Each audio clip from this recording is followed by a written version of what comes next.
The Detroit Pistons are just 1-11 in the month of March as they host the Raptors on Friday. Jose Calderon inviting his former Raptor teammates into Detroit. And Andre Drummond back in action after missing 22 games with a fractured back. And they waste no time going to the rookie out of UConn in the post. He gets the hook to go, 11-4 in favor of the Pistons.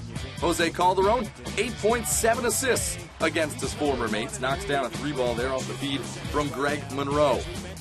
Toronto, athletic team getting out in transition. Terrence Ross to Landry Fields for the jumper. Raptors pull within one midway through the second. Back to Detroit and Drummond. Kyle Singler on the drive, dumps it off to Drummond for the slam. Drummond an impressive ball game in his return. 17 points on 8 of 10 shooting. And Kyle Lowry for the Raptors. Down by 1.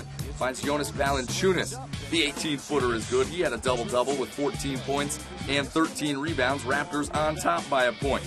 Rudy Gay finding Amir Johnson, who was questionable with a leg contusion suffered in Wednesday's game. Comes in, gets 20 points and 8 rebounds. Raptors by 1 at halftime. They continue to pour it on in the third quarter. Rudy Gay working the handle on Singler, pulling up on the baseline.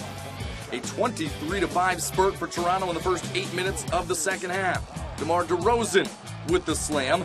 Toronto outscores Detroit 36-15 in the third quarter.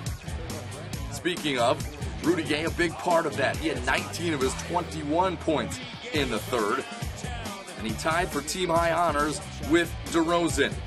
Goes on the drive baseline, hangs, and hits. He had 21 on 10 of 20 from the floor. Raptors win 99-82 on the road, snapping a 5-game losing streak. Meanwhile, the Pistons have lost 8 straight at the Palace.